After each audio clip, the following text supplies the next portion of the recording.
Cute in a scary, crush your skull sort of way. Evil, you are so screwed. Hey, cutie.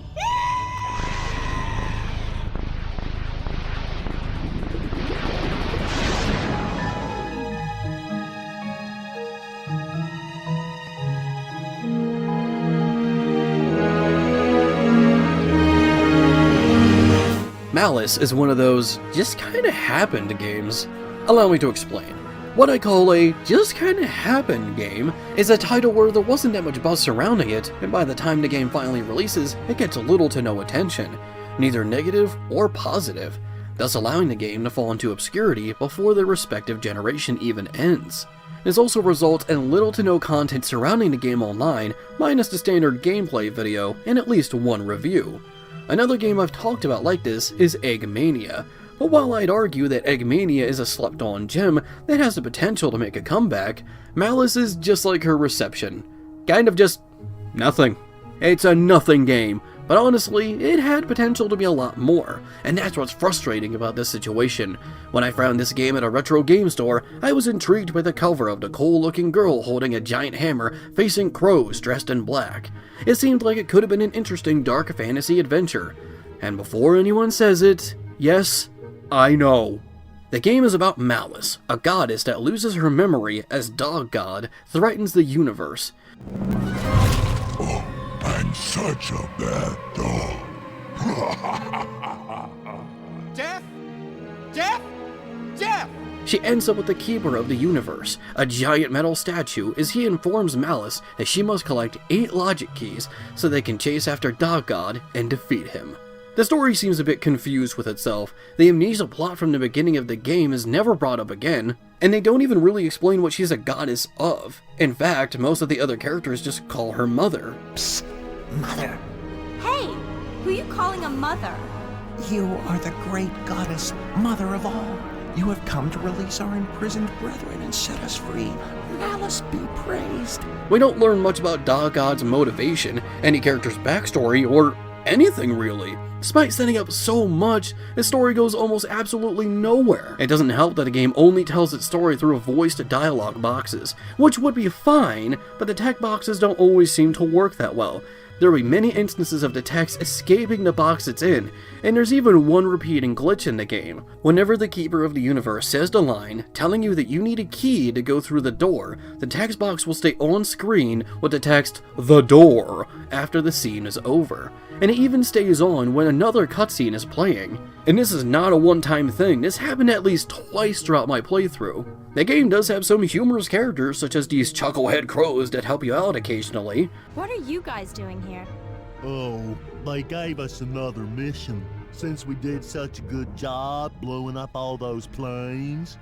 But the writing also feels like they were trying too hard to relate to the audience. Lock your kennel, Dog God. It's hammer time. Ho, hammer, ho, ho, ho. What? You think I wasn't cool in the 80s? I'm just glad you ain't my dad, man. You could embarrass a kid big time. The voice acting isn't that good, which is a shame because the game actually had different voice actors in earlier versions. Originally, American singer Gwen Stefani from the band No Doubt was supposed to voice Malice, and you can hear some of her performance in an early trailer. Don't call me Mother, just call me Malice. But then she ended up being voiced by Harper Marshall in the final product.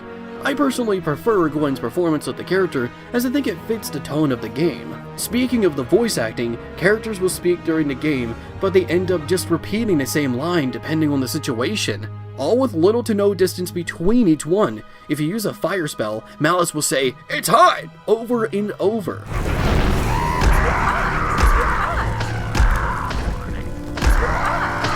The crows will keep making the same laugh, and if you stop just for 2 seconds, Malice will say, "What's that?" despite nothing being looked at.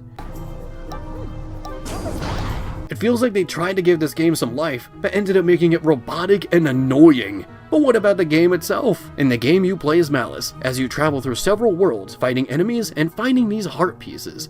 By the way, getting these heart pieces makes Malice make this weird noise. God damn, these heart pieces are either painful to collect, or perhaps it's a little more exciting than that. if you catch my drift. You have magic spells to help you throughout the game, each based on the 4 elements. Most of these spells aren't that useful, and in some cases actually have the opposite effect. The wind spell makes you slow your descent by gliding, but the change in distance feels absolutely minimal. You have a spell that can upgrade your speed temporarily, but Malice becomes almost impossible to control during this time. You do get upgrades of your main weapon throughout the game, as the hammer does get noticeably stronger with each iteration, as it eventually becomes a monster. Hey, that's not bad. The levels are at least varied, but unfortunately they aren't that well designed either. Some are too open while others are too easy to get lost in. A lot of the time I don't have much faith in where I'm going, especially in this huge sewer area. Some more distinct landmarks would be nice.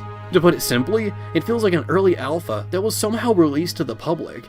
Everything just feels unfinished. Her movement feels slow, especially her jumps. Many of her attacks hold little to no weight minus the hammer swings, and it just screams unpolished. How did this game end up like this?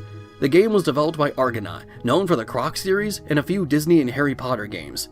They also helped out with the 2 original Star Fox titles. So technically their last released game was Star Fox 2, as that game was originally cancelled despite being completed, but it would finally be released on the SNES Mini in 2017. But before that, their last game was Catwoman the Game in 2004, which came shortly after this game was released. Argonaut was going through financial issues in the early 2000s, which caused the game to be delayed from 2002 to the summer of 2003. Vivendi Universal cancelled their contract with Argonaut in May of 2003 as they took the rights and tried to find a new publisher. Eventually the rights were returned to Argonaut, but the damage was done, and they had no choice but to cancel the project. This was until January 2004, when Mud Duck Productions got the rights to publish the title. And what I mean by that is just release the game in its current state, as the game would only quietly come out 3 months later. This would explain why so much of the game feels unfinished, because it really is. This game went through development hell, but it managed to be released to the public. That's a lot more than I can say about some games. No! You cannot kill me! I am immortal! I am...